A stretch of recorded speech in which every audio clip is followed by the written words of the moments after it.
Welcome back to the Michael Lofton Show on Reason and Theology. I want to talk about a couple things that we're seeing going on. Recently, the Vatican has indicated that it is providing official prayer spaces for Muslims.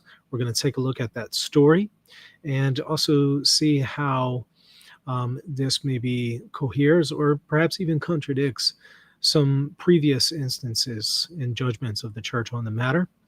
After that, I want to talk about the United States Conference of Catholic Bishops, who have approved a Bible translation for personal study in Catholics' personal theological studies. The Bible, however, unfortunately removes homosexuality from the scriptures, so it's no longer a sin in this particular translation. And so we're going to talk about maybe some of the dangers and consequences of that. And then after that, I want to briefly look at the Vatican, once again, insisting that the death penalty is not acceptable in any particular case because it violates human dignity. And so we're going to have a conversation about that. So all of that is coming up next right here on the Michael Lofton Show.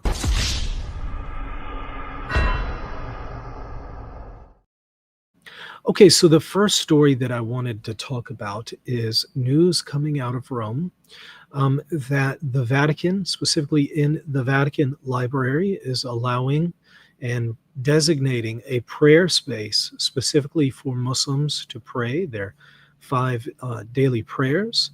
And one of the reasons we're seeing this is because the Vatican has a massive library, and it includes some very old Qurans. So there's all sorts of theologians and scholars who come by the library to check the manuscripts and material that's available and to do their research and studies. And because of that, and since there are some old Qurans here, it appears that there are Muslim researchers and scholars and theologians who come to the Vatican to take a look at it and, do their research. But of course, there's 5 prayers that you have in Islam. And so what do these scholars do? Well, the Vatican has said, okay, we're going to set aside this space so that you have a place right here in Vatican City, in the Vatican Library, to do your daily prayers. So let's maybe take a look at the story, and then I'm also going to offer my opinion on it, my own thoughts, since people are wondering what do I think of it, what I make of it.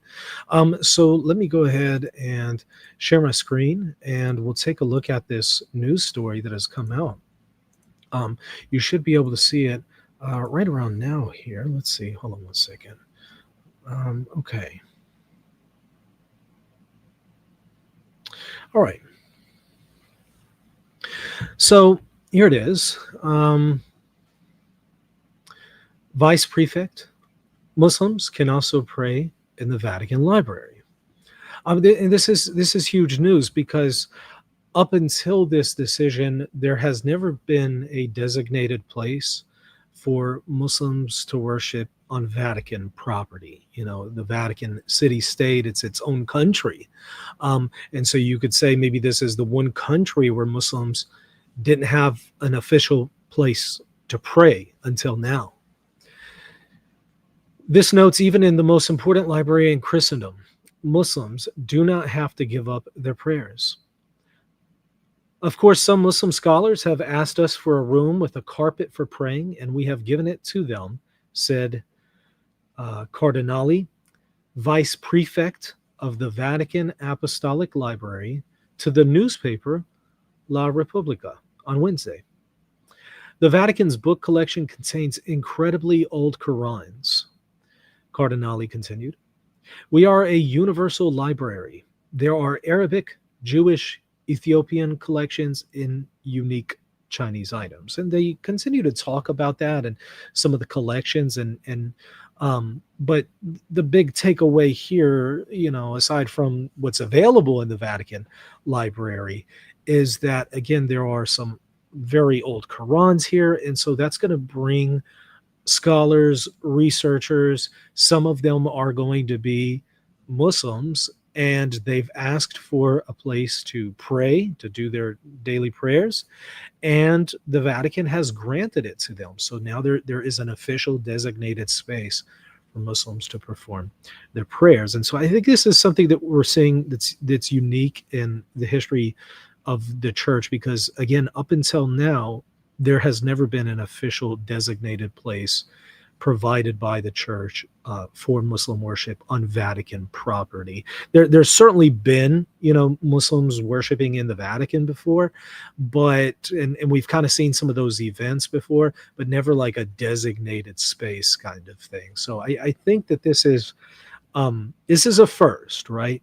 And I am curious how come it hasn't received a whole lot of traction in the news. I haven't really seen a lot of people address this. And, the vice prefect for the Apostolic Library just kind of says it as it's, ho hum, like it's not a big deal. And in reality, this is massive news with some pretty big implications. Now, let's maybe talk about this just kind of historically and maybe try to situate this and make sense of why does the Vatican have this perspective, right? Especially in light of some of the documents of the magisterium in the past. I'm going to take a look at one of them with you in a moment. Like what is the ideology? What are the popes thinking? What is the Vatican thinking? What are these cardinals and prefects thinking? What's going on? How do they make sense of this? Well, I have an answer. I can tell you how they make sense of it. You might not accept the answer. You might not be convinced. You might completely disagree. But after this stream, you'll certainly walk away saying, okay, I see why they're saying that. Again, whether you agree with it is going to be a different question. But I'll show you why. And it's a development that we've seen in the magisterium that I don't think a lot of people have picked up on yet. And so I want to try to bring it to people's awareness because, again, I think it helps us understand why we've seen so many changes in the Vatican when it comes to interreligious dialogue. So let's maybe start way back, though, right? Let's go back to the Council of Florence. You have these statements, Unum Sanctum in Florence and among others, where the church is very, very firm in its insistence that, outside the church, there is no salvation. You can see here at the Ecumenical Council of Florence, this is the reunion council between Catholics and Eastern Orthodox. It firmly believes, that's the council speaking, the council firmly believes, professes, and preaches. Notice that solemn language, right? This is why a lot of people feel that this statement is one of those infallible statements of an ecumenical council, because it's using really, really solemn and weighty language. It firmly believes, professes, and preaches that all those who are outside the Catholic Church, not only pagans, but also Jews or heretics and schismatics, cannot share in eternal life and will go into the everlasting fire, which was prepared for the devil and his angels, unless they are joined to the Catholic Church before the end of their lives. And so it's very, very clear, if you're outside the church and you die in that state, you cannot be saved. Now, we've seen a lot of statements since then, especially with the discovery of the New World. This took place right before that discovery. And so if you look at magisterial statements prior to the discovery of the New World, such as this one and the ones prior to it, there's that real strong emphasis that outside the church there is no salvation. But after the discovery of the New World, a lot of theologians started to nuance the topic a little bit further, because the natural question was, okay, what about all these people that never heard the gospel, that we didn't know about? And we didn't know that they never heard the gospel. What about all these people? Theologians started to ask that question, and it caused them to have to nuance and further redefine and recontextualize and reframe the entire conversation about outside the church there is no salvation. We start to certainly see that in the 1500s with quite a few Spanish theologians, Dominicans, and others.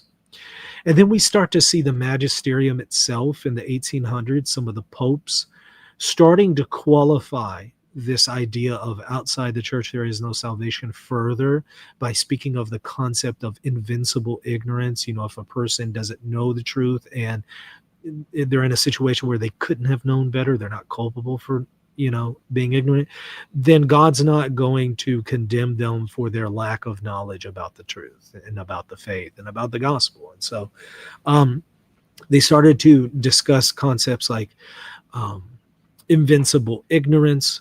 Then you start to see popes and Vatican dicasteries into the 1900s, early 1900s, talking about the possibility of being joined to the church informally.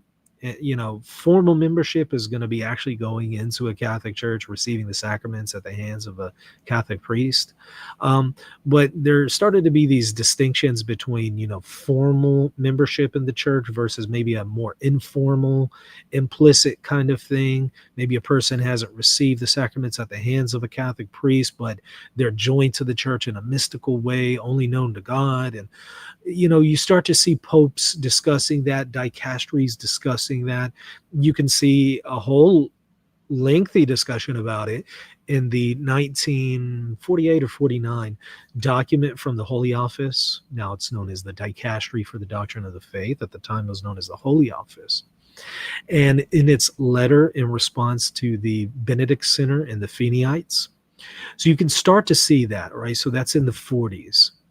By the time you get to the Second Vatican Council, it kind of takes a lot of that reworking, reframing, further developments and nuances and qualifications to the discussion that had often been made prior. And it put it into some of the documents of the Second Vatican Council. And you'll see this in Lumen Gentium, Nostra Aetate, among others. After that, you have many popes reasserting very heavily those statements from the Second Vatican Council and stressing the idea that one can be saved without that formal membership in the church, and then mapping that on to other religions. So if you look at your screen, you have that shift after Florence. You have these developments taking place. You have Lumen Gentium at the Second Vatican Council kind of on the other end of the spectrum, saying the plan of salvation includes those who acknowledge the Creator, in particular the Muslims, who professing to hold the faith of Abraham along with us, adore the merciful God, who on the last day will judge mankind. And then they talk about how even agnostics can be saved, among others. It talks about Jews, it talks about Eastern Orthodox, Protestants, then Jews, then Muslims, then how agnostics can be saved. And so that's this paragraph here, paragraph 16 in Lumen Gentium, that I've very frequently spoken about. But notice it says that, the plan of salvation includes them, right? Includes Muslims. And so you kind of have on the other end of the spectrum, Florence saying, outside the church, there is no salvation. You have Lumen Gentium kind of reaffirming that in paragraph 14, where it wants to say, whoever therefore, knowing that the Catholic Church was made necessary by Christ, would refuse to enter or remain in it cannot be saved. So the qualification there is like knowledge and being culpable for that knowledge. But then it talks about people who are not culpable for the knowledge, and it gives all these exceptions, right? And then this emphasis here that we're starting to see about how people of other faiths can be saved, that we're seeing here in the Second Vatican Council, continues to be heavily reasserted by the popes after Vatican II. And I've pointed this out in my free ebook that I've provided on my website, rtcourses.com. The free ebook is Did the Pope Teach That Salvation Through Non-Christian Religions is Possible? You can go read it for free. And As I point out in the ebook, you have statements from the magisterium, like John Paul II in 1998. Watch what he says here. The Holy Spirit is not only present in other religions through authentic expressions of prayer. The Spirit's presence and activity, as I wrote in the encyclical letter Redemptoris Missio, affect not only individuals, but also society, history, peoples, cultures, and religions. So he's saying there's some kind of way in which the Holy Spirit is working in these other religions. Then the kicker is, he says, normally it will be in the sincere practice of what is good in their own religious traditions, and by following the dictates of their own conscience, that the members of other religions respond positively to God's invitation and receive salvation in Jesus Christ, even while they do not recognize or acknowledge him as their Savior. So he's very emphatic and very explicit that, Jesus can save people through good elements in other religions, whatever that religion may be, whether it's Buddhism, Hinduism, Judaism, Islam, you name it. He's saying, to one degree or another, these other religions have some truth, and all truth is God's truth. And whenever somebody is acknowledging and receiving that truth in that religion, that's an implicit reception of Jesus, because Jesus is the truth, and therefore they're positively responding to God, and Jesus can therefore save them and make them a member of the church, even if they don't know that it's Jesus who's saving them, and even if they don't recognize him or acknowledge him. So you go from Florence, that's like really on the other end of the spectrum in the way in which it emphasizes and speaks about the matter. All those who are outside the church can't be saved. On the other end of the spectrum, you start to see Vatican II, and then even especially John Paul II, emphasizing that, these people can actually be part of the church without even knowing that they're part of the church, and they can be saved through the practice of whatever's good in their religion. And you see that being emphasized not only by John Paul II, but you start to see that affirmed by Ratzinger, later known as Pope Benedict XVI. So he was also a proponent of that view to a degree. We've talked a lot about that. I discussed some of that in the free ebook here. Of course, the magisterium qualifies it. There's some more nuances that it puts into the claim and discussion, but that's kind of what's going on, right? And my theory is that's probably why there's been less of an emphasis on a call for people to convert, whether they're Eastern Orthodox, whether they're Protestant, or whether they're a non-Christian. My theory is one of the reasons why in the post-conciliar period we see less of a call and emphasis on that is probably because of this. And my theory is that this is also why we tend to see interreligious events at the Vatican, hosted by Rome from 1986 of Assisi, John Paul II gathering all the world religions together to pray to God or gods, whatever they believe in, for peace. I think that's why we tend to see these things, because there's this theological view operating in the background that, despite other attempts by the magisterium to say, look, it's still necessary to evangelize and call people, despite that, I think that this is operating in the background, softening the blow and maybe even weakening those claims, despite the Vatican saying it shouldn't. I think it still is, though. So when I see things like, Muslims granted prayer spaces in the Vatican, my theory is what's going on here is that the magisterium has reframed the discussion of outside the church there is no salvation very significantly. And due to that reframing of the conversation, we're seeing practical consequences of it.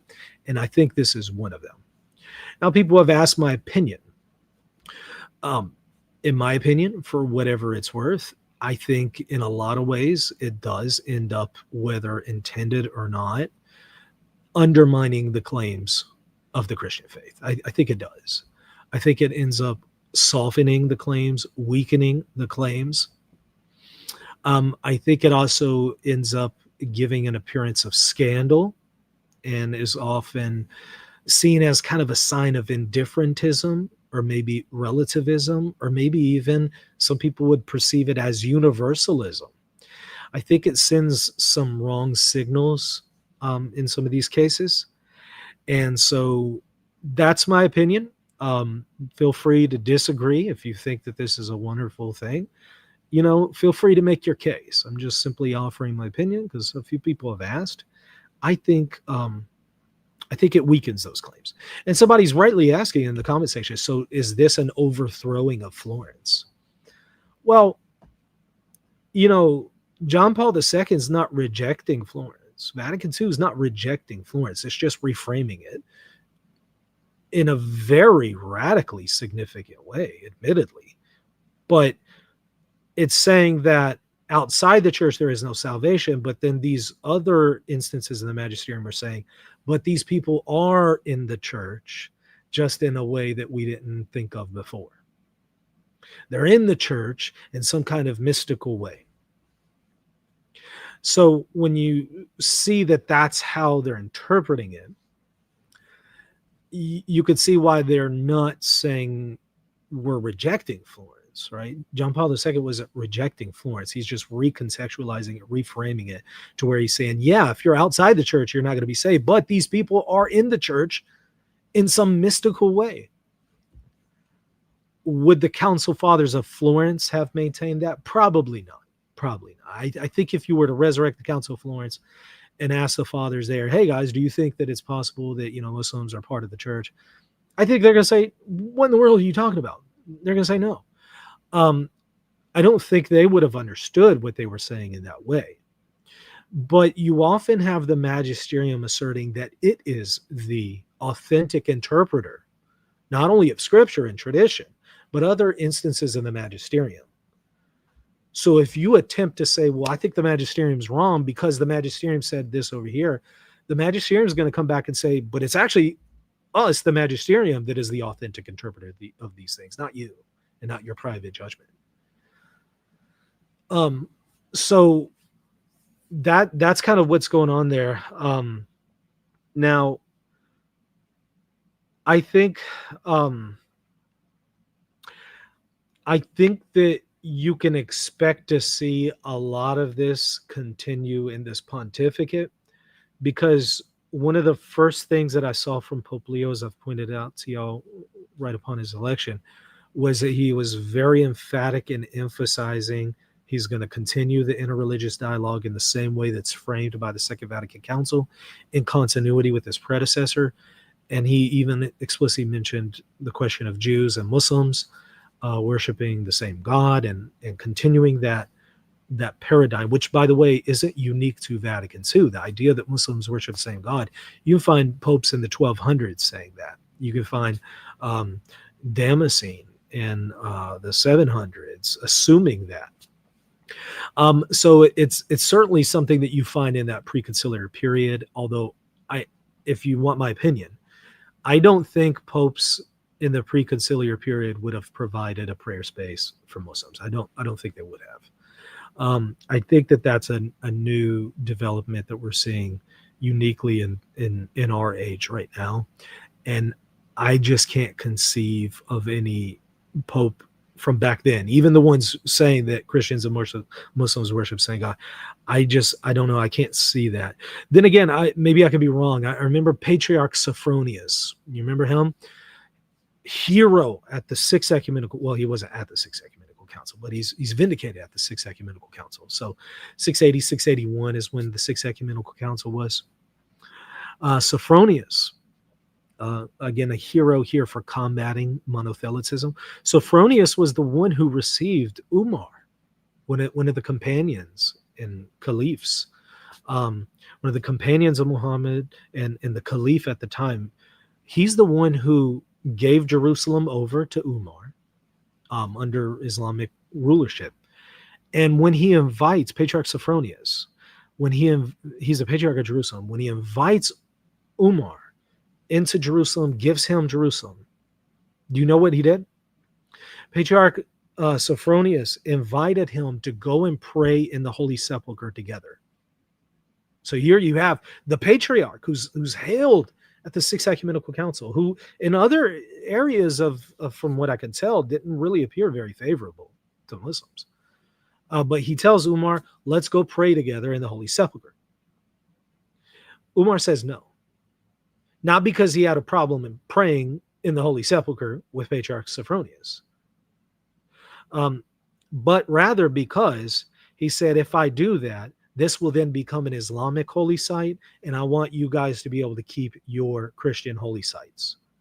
So they ended up praying right outside of the Holy Sepulchre, and that ended up becoming an Islamic holy site, and the Holy Sepulchre remained as a Christian holy site.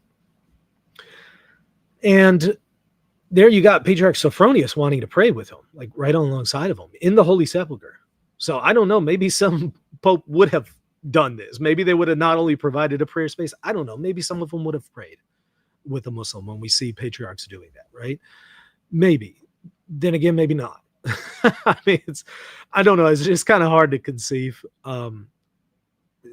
So I don't know. I think we're just seeing a unique development. And if you're asking why, in my opinion, this is probably why, because of this theological paradigm operating in the background.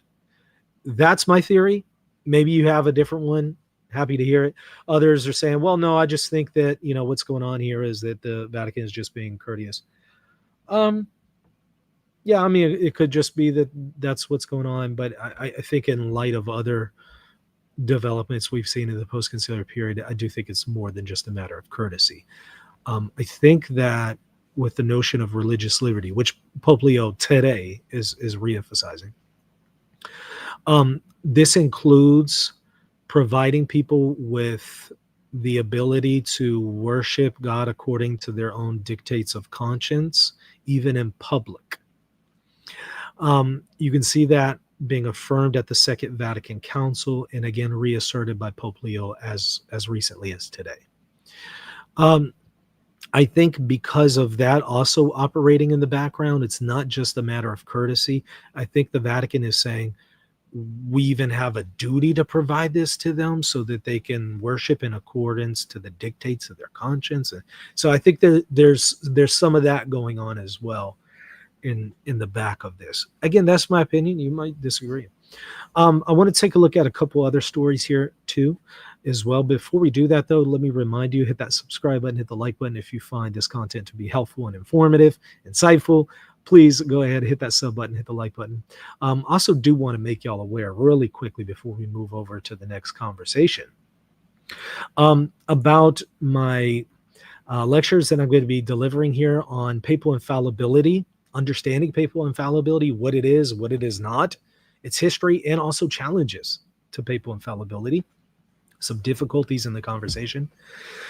That's going to be a lecture I'm delivering on October 25th, but if you can't attend the session virtually, that's perfectly fine. You can still purchase the course and you'll always have access to it. So, but if you do want to attend the sessions live online so you can ask me questions at the Q&A session, do feel free to do that. But go ahead and purchase the course now, because you not only get the early bird discount, but once you've purchased it, after you've purchased it, it then gives you the magisterium courses, my 3 magisterium courses I teach at the university. It gives those to you at an additional discounted rate, 30% off the already discounted price. And so it's an incredible deal if you're wanting to understand how the magisterium operates, which is very, very relevant to the conversation we're having today, especially on the question of outside the church there is no salvation. You're going to want to work through these courses, and they're available at your own pace, so you can do it at any time. But take advantage of that 30% off by purchasing this course. $25, and then you get 35% off the entire program. So take advantage of it while it lasts. Now, back to the conversation of Catholic bishops in the United States. Let me just kind of introduce you to the conversation. We've seen um, attempts by liberal theologians for decades, whether inside the Catholic Church or outside the Catholic Church. We've seen liberal theologians really push to remove the question of homosexuality from the Bible by redefining the terms. Of course, the Bible wasn't written in English, right? Old Testament was written in Hebrew and in some portions in Aramaic, mostly Hebrew. And New Testament was written in Greek.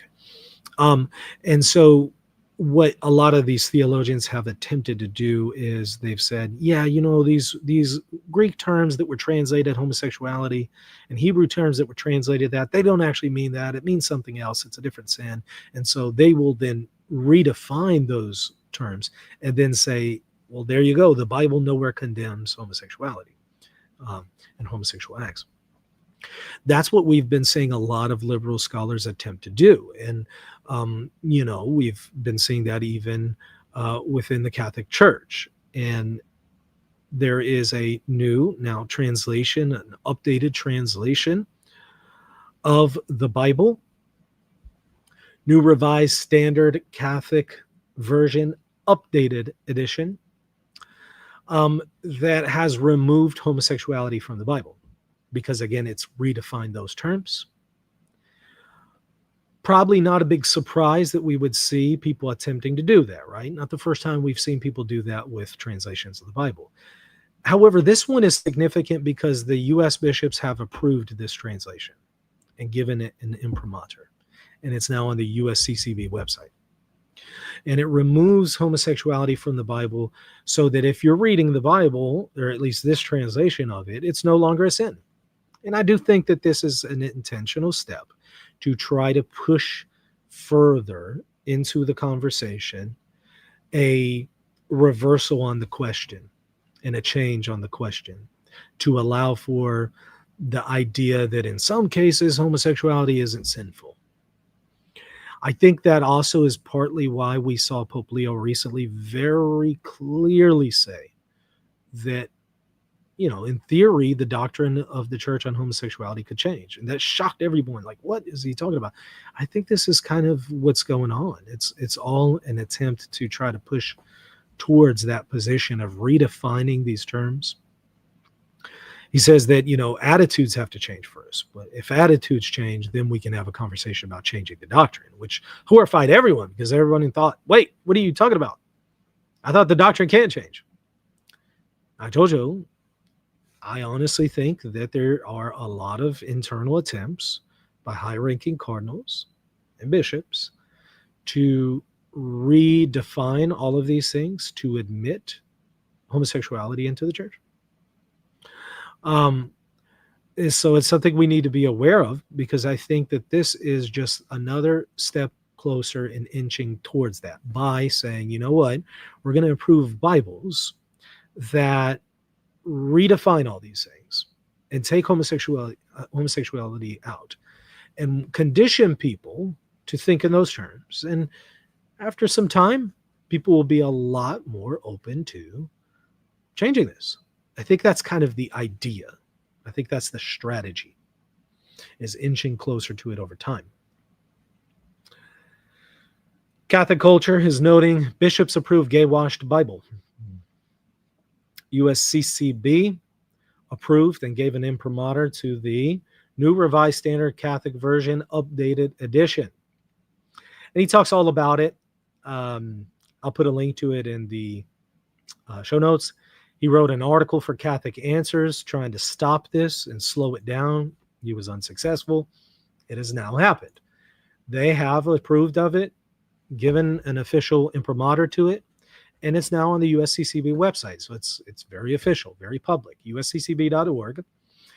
USCCB approved translations of the sacred scriptures for private use and study by Catholics. And there it is, New Revised Standard Version, updated edition, Catholic edition from Friendship Press. So right there, plain black and white. And again, you can go and read the article, see how they've attempted to redefine the terms and say it doesn't necessarily mean homosexuality and so on. So again, I think that it is an attempt to try to inch closer to conditioning people to accept this, to where they can attempt to squeeze their foot in the door, get just a little bit of a foot in the door by saying, well, maybe not in all cases it's a sin. Maybe in some cases it's a sin, but not in all cases. And it's that little crack in the dam. It's that one little qualification that they need. And as soon as that's conceded, I mean, that's the little, you give an inch, they take a mile. That's the little crack in the dam. That's the little sliver that they're going to drive a whole truck through. I think that's the strategy here. And you cannot achieve that strategy without redefining the conversation about the Bible. Because everybody's going to say, but wait, I thought it's a sin in the Bible. Well, if they start to change translations of the Bible that take that out and redefine this, then you can't say, well, it's in the Bible, unless you're a Greek expert and you can say, actually, these guys are wrong. The translators are wrong, which how many people are competent to do that? Not many people. And then it's your word versus the USCCB. So I think that's probably what is going on. And people need to be aware so that there can be respectful expressions of concern, voicing one's concern, and respectful resistance to any attempt to redefine this conversation biblically and theologically. Okay, now I want to point to one last thing here, and once more shifting the conversation to another topic, the death penalty. We saw Pope Leo say recently, you can't be pro-death penalty and call yourself pro-life. The conversation from Rome has been that the death penalty is inadmissible for a number of reasons, but one of the reasons is because Rome is saying it violates the dignity of the human person. And that's being reasserted here. Holy See renews call for abolition of death penalty. That's today. The Holy See calls for universal abolition of the death penalty, noting that the unchangeable God-given dignity of every human being is immutable from conception to natural death. The Holy See addressed the 2025 Warsaw Human Dimension Conference during the plenary session on the rule of law and reaffirmed its steadfast commitment to defending the inalienable dignity of every human person. And Rome notes at the conference, human dignity is given by God, and it's also inviolable from conception until natural death. It has also condemned any form of mutilation, torments inflicted on body and mind, and attempts to coerce the will itself, which is also a question of reversal, the question of torture. Now, I have a previous stream showing where the Pope explicitly approved of the use of torture in the Inquisition. So the Vatican appears to have reversed the question, not just of the death penalty in some ways, but also the use of torture. The delegation reiterated the Church's consistent rejection of torture and all forms of inhumane treatment, citing the international human rights instruments that preserve the absolute exclusion of torture as a non-negotiable principle. It says institutions entrusted with establishing criminal responsibility should diligently pursue the truth, he said, while ensuring that their proceedings are conducted in full respect of the dignity and rights of the human person. Addressing the issue of capital punishment, the Holy See's representative recalled its historical context, but then highlighted the growing global recognition of its incompatibility with human dignity. So the idea is not that, well, we have prisons to keep everyone safe, and that's the reason for the shift. The idea here now is, no, the reason for the shift is because we now recognize human dignity. So the idea is that the Church didn't previously fully appreciate human dignity up until recently. He noted the increasing awareness that even those guilty of grave crimes do not lose their inherent dignity, alongside the development of penal systems that protect society without depriving offenders of the possibility of redemption. So in the background of the conversation is the idea of penal systems, but ultimately, even setting that aside, the main theme is, but it violates human dignity.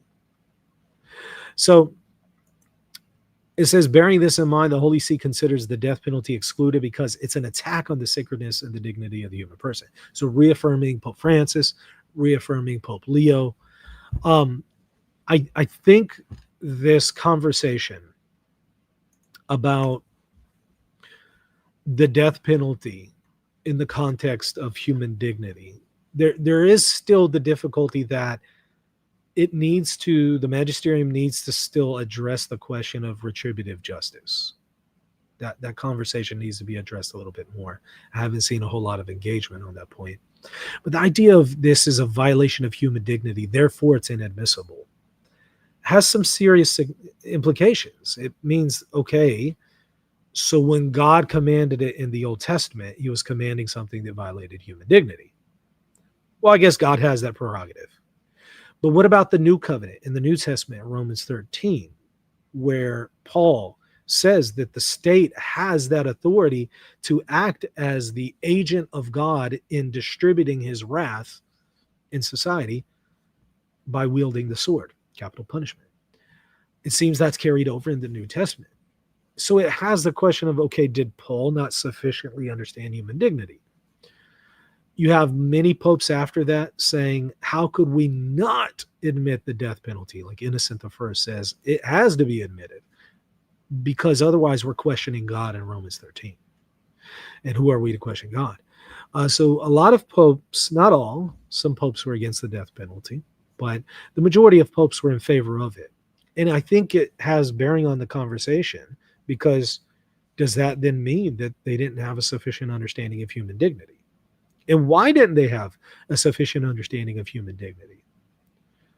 What was the reason for that? So there's a lot of implications to this conversation. And so far, the magisterium in the conversation is very, very much in kind of the early stages. It hasn't explained and offered answers to a lot of these questions.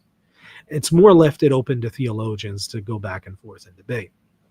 I don't find that to be productive. I think the magisterium needs to come out and very clearly say, here's how we're accounting for this development, and here's how we understand this, and here's the implications, and here's how we can make sense of all the data. Either do that, or maybe come back and say, okay, we went too far, and we need to reframe the conversation, and we need to dial it back a little bit. One of the two, right? Either there needs to be a reversal of the reversal, or there needs to be an explanation on how the reversal is consistent with some of these other challenges. So here's where I think the magisterium really, really needs to come forth and further clarify and not just leave it to theologians to kind of go back and forth and figure it all out. The purpose of having a magisterium is to offer that clarity. So I think that's what we need to see here. And maybe Pope Leo, maybe we'll see that in this pontificate. Maybe it will be the next pontificate. Maybe it won't be at all. In some theological questions, we didn't get clarity from the magisterium until 1600 years after the issue was raised. I mean, sometimes it takes thousands of years, evidently, to clarify some of this stuff. Sometimes it takes centuries. I don't find that helpful to the people who are alive who don't live 1600 years to get an answer to their question. I think the idea of waiting that long, waiting centuries, waiting a millennium is not helpful at all. And we need to see, if we're going to see a very active magisterium, this is where we need to see it. With all due respect, very lengthy apostolic exhortations. Most people aren't going to read that. I think the magisterium would be better off in taking its time instead of writing very long apostolic exhortations and encyclicals that most people aren't going to read. Maybe offering more short and brief and relevant explanations to pressing questions like these that a lot of people are struggling with. Because I look out, I see in the comment section, numerous people are struggling with the question of the death penalty. How does this make sense of Scripture? Fair question. How does this make sense of what the Pope said? Fair question. How does this make sense of what this council said or Trent said? Fair question. I get it. I understand. And I think you deserve an answer. And so rather than spending so much time for something that few people are going to read, maybe spend a little more time addressing these questions. I think that would be much more relevant to today's society. My personal opinion, you might disagree. You might say, no, I think it's going great the way it is. Okay. Feel free to disagree with me. I'm just offering my thoughts here for whatever they're worth. If you find them helpful, if you find my thoughts beneficial, hit the subscribe button, and I'll be sure to provide more for you on these topics and many, many others moving forward. But I do need to hear from you if you appreciate me offering my thoughts here. If you want to see more, happy to do that. But I would love to see, people offer that feedback. If not, believe me, there's plenty of other content and things that we can talk about if you don't find my commentary on these things very helpful. So let me hear your feedback in the comment section. Hit the like button, hit the subscribe button, and consider supporting the channel at Patreon, patreon.com/Reason and Theology. You'll support the channel, enable me to continue to do this every day for free, providing content every day at no cost. And you also get access to extra material. And again, go and check out rtcourses.com for free resources, my magisterium courses, discounts on it, including my lecture on understanding papal infallibility. Go check that out now. All right, that's going to do it for today. God bless.